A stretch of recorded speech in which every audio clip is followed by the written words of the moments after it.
안녕하세요. 벡터코리아 인베디드 사업부의 한용호 매니저입니다. 이번 시간에는 여러 코어에 분산된 어플리케이션을 수행할 수 있는 오토사 솔루션 마이크로사 멀티코어에 대해서 설명해 보도록 하겠습니다. 그럼 시작해 보겠습니다. 우선 이번 발표의 아젠다입니다. 멀티코어에 대한 간략한 소개로 시작하여 마이크로사 멀티코어가 일반적으로 오토사 솔루션 대비 어떤 펑셔널리티를 제공하는지 살펴보겠습니다. 각 코어에 배치된 어플리케이션 소프트웨어 컴포넌트가 어떻게 효율적으로 BSW 서비스를 접근할 수 있는지, 그리고 BSW 모듈이 다른 코어에 어떻게 분산 배치할 수 있는지 알아보겠습니다. 멀티코어 컨트롤러는 잠재적으로 퍼포먼스 향상을 기대할 수 있기 때문에 점점 싱글코어 컨트롤러에서 대체가 되고 있습니다. 그러나 나날이 소프트웨어는 복잡성이 증가하기 때문에 멀티코어의 잠재적 성능을 활용하는 것이 여간 쉬운 일이 아닙니다. 특히 코어 간의 커뮤니케이션은 타이밍에 관한 요구사항이나 기능 안전의 만족이 주요 과제로 볼 수 있는데요. 마이크로사 멀티코어 솔루션에서 이러한 복잡성을 어떻게 매니징할 수 있는지 같이 알아보도록 하겠습니다. 멀티코어를 사용하는 이유는 여러 가지가 있을 수 있지만 가장 주요한 모티베이션은 속도의 향상입니다. 여기서 속도의 향상이라고 함은 단순히 처리 속도의 향상을 의미하는 것이 아니라 하나의 출력을 요구하는 대상에 대해서 병렬 처리를 통해 싱글 코어 대비 실행 시간을 단축하는 것을 말합니다. 그리고 또 다른 모티베이션으로는 워크로드의 분산입니다. 병렬 처리할 수 없는 대상의 경우 싱글 코어 컨트롤러에서 처리했을 때 대비해서 당연하게도 실행 시간에 차이는 없지만 상호 독립적인 대상을 같은 시간 내에 각각의 코어에서 동시에 처리가 가능합니다. 이어서 볼 예로는 높은 우선순위를 갖는 대상을 전용으로 다른 코어에 분리하여 응답성을 향상하는 것입니다. 예를 들면 하나의 코어에는 어플리케이션을 처리하고 인터럽트나 비교적 타임 크리티컬한 커뮤니케이션만을 다른 코어로 분리하여 낮은 우선순위의 태스크로부터 방해받지 않고 타이밍을 보장할 수 있습니다.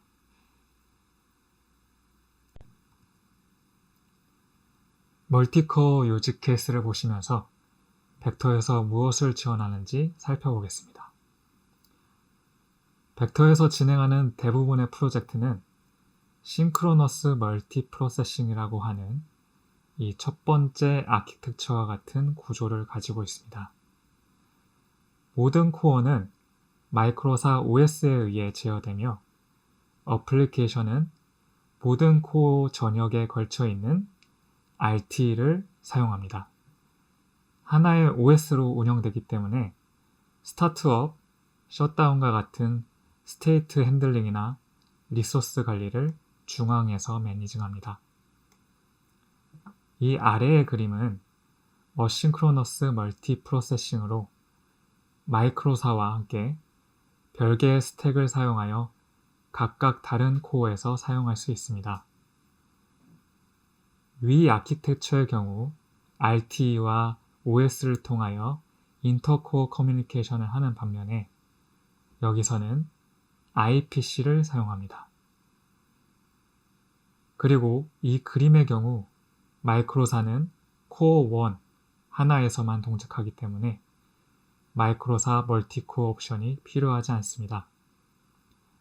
또한 일반적으로 요구되는 한 가지는 하나의 인스턴스가 실행될 때 다른 코어의 인스턴스 데이터를 손상시키지 않는지 확인하는 것입니다. 따라서 코어 바운더리에 인스턴스 이미지를 MPU에 설정해야 하는데 이를 위해서 린 하이퍼바이저를 제공합니다. 린 하이퍼바이저는 시스템을 시작하고 MPU를 설정한 다음에 인스턴스를 시작하게 됩니다. 마이크로사 멀티코어 솔루션에서는 어떤 것을 제공할까요? 어플리케이션 개발을 위한 베이직 소프트웨어 파운데이션과 모든 코어 전역에서 커뮤니케이션과 다이거너스틱과 같은 베이직 소프트웨어 서비스의 효율적인 액세스를 위해 서비스 세틀라이시, 그리고 어플리케이션이 아닌 베이직 소프트웨어의 분산을 위해 BSW 스플릿이 제공이 됩니다. 마이크로사의 전체 모듈을 한눈에 보실 수 있는데요. 여기 빨간색 표시된 모듈들이 멀티코어와 관련된 기능을 가지고 있습니다. 물론 OS와 RT는 당연히 포함되어 있고 최근에 컴과 컴 매니저가 릴리즈 되었습니다. 그리고 CSM과 STBM 모듈은 아직 뚜렷한 로드맵은 나와 있지 않지만 향후 개발을 계획 중에 있습니다. 마지막으로 노란색 모듈들을 보시면 추후에 BSW 스플릿이라는 주제로 설명을 드릴 텐데요. 현재는 이더넷만을 지원하지만 커뮤니케이션 클러스터 전체를 다른 코어에 배치할 수가 있습니다. 모든 어플리케이션과 프로젝트에서 개발자가 어떻게 모듈을 설정하는지 혹은 코어의 어플리케이션 분배를 어떻게 전개해야 하는지 등 소프트웨어 아키텍처를 구성하는 데 표준화된 방법은 없습니다. 모든 것은 프로젝트의 어플리케이션에 디펜던트하고 벡터에서는 범용적으로 활용할 수 있는 멀티코어 솔루션을 제공해 드립니다. 여기까지 마이크로사 멀티코어에 대해서 간략하게 소개해 드렸고요. 이번에는 다른 코어에 있는 베이직 소프트웨어의 서비스를 어플리케이션 소프트웨어 컴포넌트와 동일한 코어에서 액세스할 수 있도록 해주는 서비스 세틀라이트라는 개념을 살펴보겠습니다.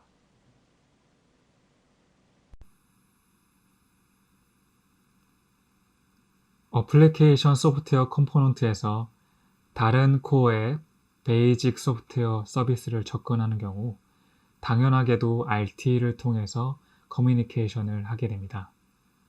여기에도 퍼포먼스 리스크가 있는데 내부적으로 보면 리모트 프로시저 콜, 즉 RPC가 어플리케이션 소프트웨어 컴포넌트와 베이직 소프트웨어 모듈 사이를 연결하기 위해서 생성이 되어지고 이 RPC 메커니즘은 유연하지만 상당한 런타임 오버헤드를 가지게 됩니다. 이를 완화하기 위한 모티베이션으로서 프록시 컴포넌트를 만들거나 세틀라이트 서비스를 이용하여 모든 파티션 혹은 모든 코어에서 베이직 소프트웨어 서비스에 대한 실행 시간을 줄이고 효율적인 액세스를 가능하게 합니다. 여기 이 파란색 라인을 보겠습니다. BSW 세틀라이트는 로컬에서 서비스를 제공하기 위한 개념입니다. 즉, 액세스하는 어플리케이션 소프트웨어 컴포넌트와 동일한 코어에서 서비스가 실행이 되고 세틀라이트이 마스터 서비스 모듈과 직접적으로 데이터 교환을 하기 때문에 RT를 통한 경로에 비해서 더 효율적입니다. 다음으로 빨간색 라인을 보시면 어플리케이션 소프트웨어 컴포넌트에서 다른 코어의 BSW 모듈에 직접적으로 액세스하지 않고 프록시 컴포넌트를 경유하여 액세스를 하고 있습니다. 여기서 프록시 컴포넌트는 서비스 모듈의 커뮤니케이션 인터페이스를 다른 인터페이스 유형으로 변환하는 역할을 수행합니다. 이는 실행 시간이 많이 소요되는 크로스코어 클라이언트 서버 인터페이스보다 가벼운 샌더 리시버 인터페이스로 대체하고자 하기 위함입니다. 따라서 소프트웨어 컴포넌트가 서비스를 접근할 때마다 RPC를 트리거하는 대신에 RTE, 내부적으로는 쉐어드 램에서 데이터를 읽거나 쓰게 됩니다. BSW Satellite은 여러 가지 서비스들을 지원합니다. 첫 번째로 DEM을 보겠습니다.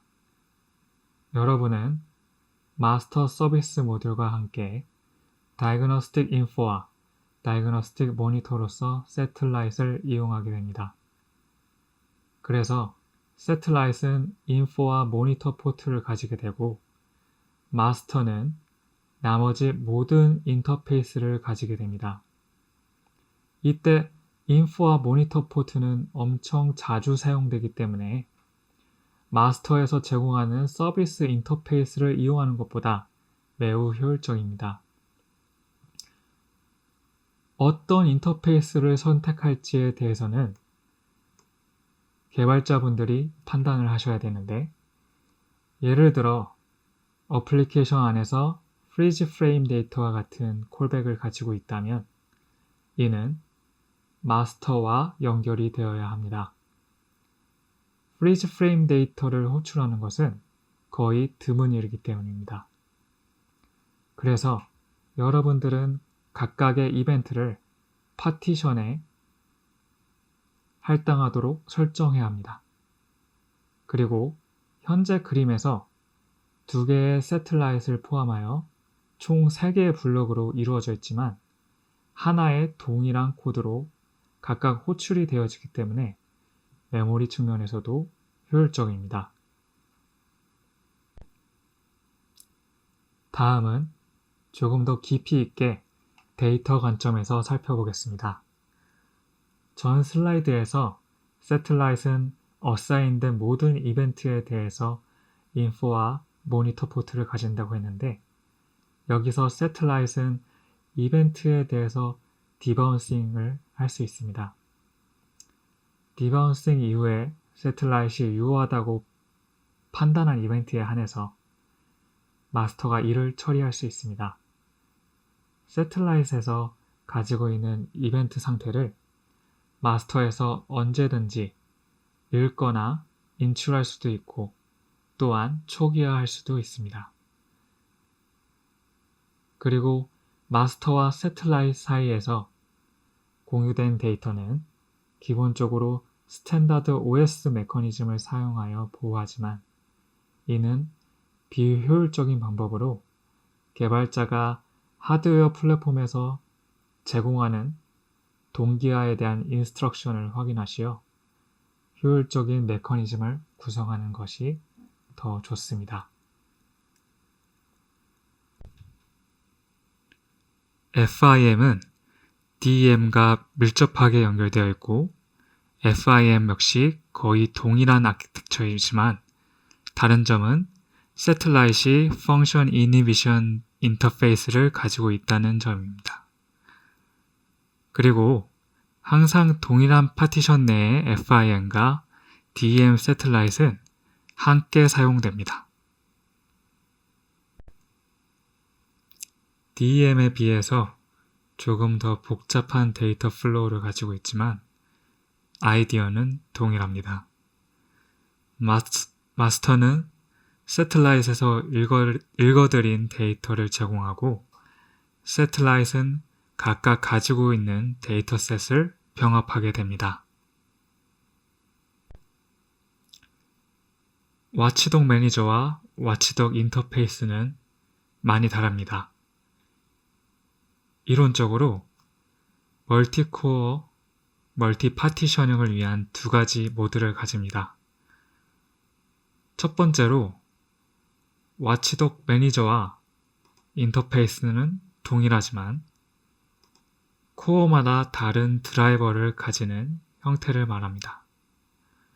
그림에서는 생략되었지만 하나는 인터널 와치독을, 다른 하나는 익스터널 와치독 드라이버를 가질 수 있습니다.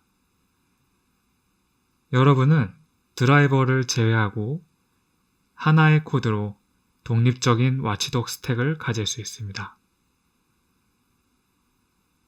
두 번째가 여러분이 자주 볼 수 있는 아키텍처입니다.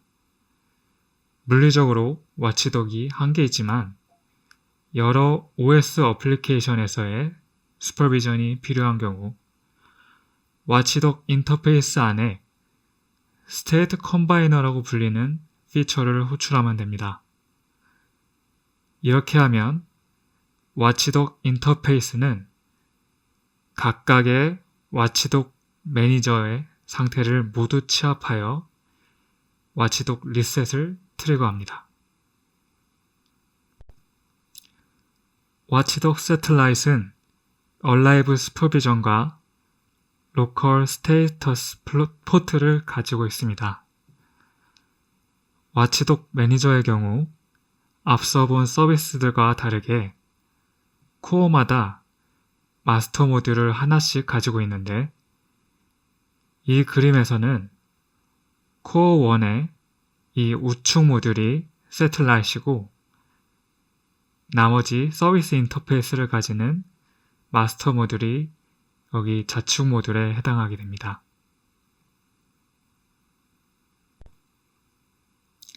데이터 관점에서 보면 모든 와치독 매니저 인스턴스 사이에서 이 하나의 shared 데이터를 가지고 있고 와치독 매니저의 스테이터스 인포메이션을 포함하고 있습니다. 와치독 인터페이스는 이 데이터를 읽을 수 있고 취합된 스테이터스를 계산합니다. 이 데이터는 모든 와치독 매니저가 읽기 및 쓰기 액세스 권한을 갖는 메모리 영역에 매핑되도록 고려될 필요가 있습니다. MVM은 앞서 보신 것과는 무언가 많이 다른 구조입니다. DEM은 서비스 세틀라이트를 구성한 반면에 MVM은 프록시 구조로 되어 있는데 기존의 MVM과 상위 레이어 사이에 클라이언트 서버 인터페이스를 MV 소프트웨어 컴포넌트라는 프록시를 둠으로써 샌더 리시버 인터페이스로 변환하여 어플리케이션 소프트웨어 컴포넌트가 기존 대비 더 적은 오버헤드로 접근이 가능하게 합니다. 이러한 프록시는 반드시 유저가 생성해야 하며 실제로는 다빈치 디벨로퍼를 통해 소프트웨어 컴포넌트와 프록시 사이를 연결해야 합니다.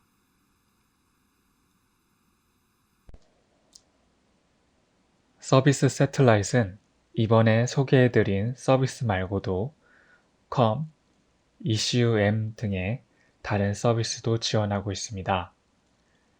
멀티코어 솔루션과 함께 제공되는 유저 매뉴얼을 통해서 각 서비스들을 어떻게 설정하고 통합하는지에 대한 힌트가 있으니 참고 부탁드리겠습니다. 다음은 BSW 스플릿을 소개해드리겠습니다. 여기서부터는 우리가 살펴본 것과는 완전히 다른 주제를 다루어 보려고 합니다.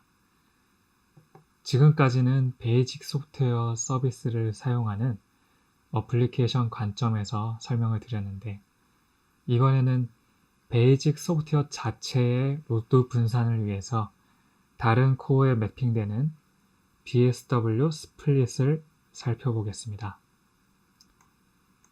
물론 이것이 전체 시스템의 속도 향상을 기대할 수 없음을 확실히 해야 합니다.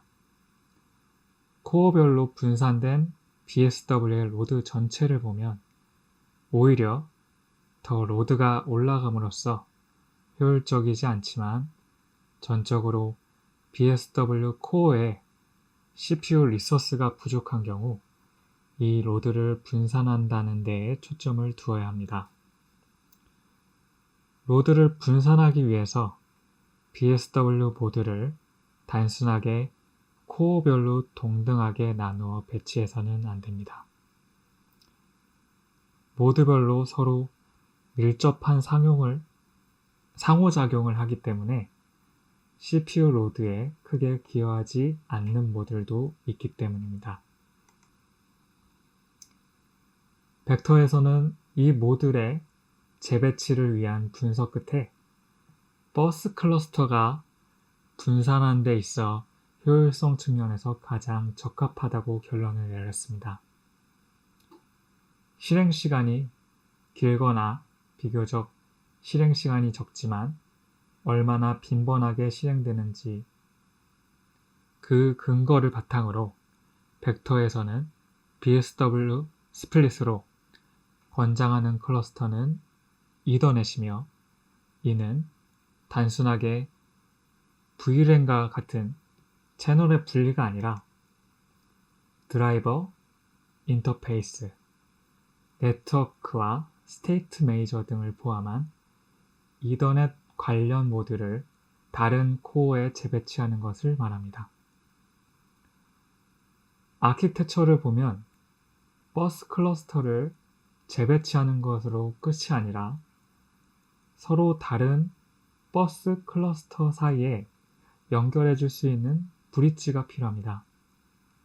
여기서 브릿지 역할을 하며 인터페이스 PDU와 TP PDU에 대한 코어 간의 요청을 라우팅하는 모듈이 이 PDU 라우터입니다.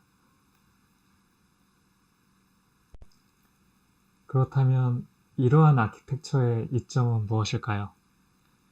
PDU 인터페이스를 보다 효율적으로 처리할 수 있고 PDU가 아닌 인터페이스에도 거의 영향이 없으므로 인접 모듈에 직접 API 호출이 가능합니다. 그리고 통신 스택 전체를 이동하고 있기 때문에 상호 간의 영향성이 전혀 없습니다. BSW 스플릿에서는 PDUR의 역할이 가장 중요합니다.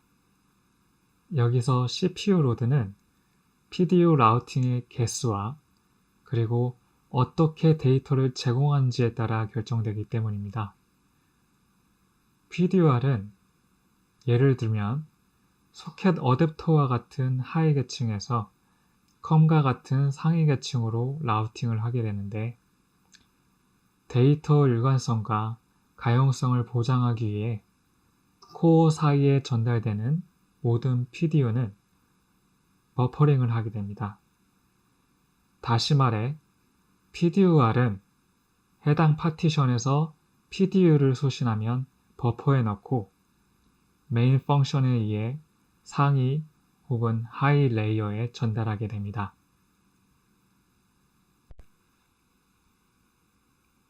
앞서 말씀드린 대로 코어 간 데이터 교환은 버퍼링을 수행해야 하므로 싱글 코어 컨트롤러에서보다 더 많은 메모리를 요구하게 됩니다. 그리고 PDUR 커뮤니케이션에 대한 분류를 크게 두 가지로 정의하였는데 로드 분산을 통한 오버헤드를 줄이기 위해서 여러분들이 타입 1과 같이 버퍼링 되지 않은 PDU 혹은 가능한 다이렉트 라우팅으로서 데이터 제공을 유도하셔야 한다는 점을 유의하셔야 합니다. 타입 1은 가장 적은 오버헤드를 가지고 라우팅할 수 있기 때문에 가장 바람직합니다.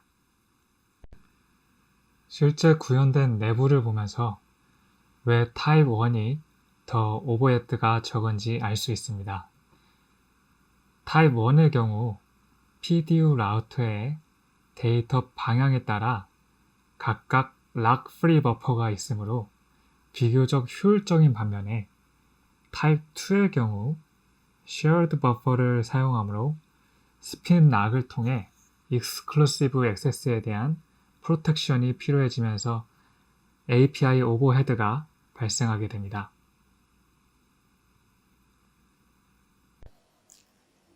BSW 스플릿은 로드가 매우 큰 ECU를 위한 옵션이지만 우선은 소프트웨어 컴포넌트의 로드 분산이 첫 번째 접근 방식이어야 합니다.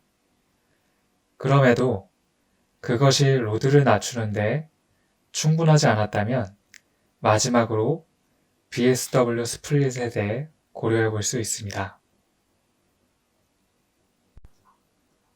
최종 서머리입니다. 멀티코어 솔루션은 다양한 유즈 케이스를 지원하기 때문에 유연성을 가지고 있다 할 수 있으며 오토사 스펙에서 멀티코어에 대해 언급된 것은 물론이고 그 이상으로 BSW 스플릿을 지원하는 등 모듈에 대한 최적화가 지속적으로 이루어지고 있습니다. 그리고 마이크로사 세이프 솔루션과도 밀접하게 인터그레이션이 가능합니다. 마지막으로 벡터에서 시뮬레이션과 타이밍 검증을 위한 TA 툴 수입과 함께 컴피레이션을 위한 강력한 툴인 다빈치를 함께 제공드릴 수 있다는 점을 말씀드리며 마이크로사 멀티코어 솔루션에 대한 소개를 마치겠습니다. 감사합니다.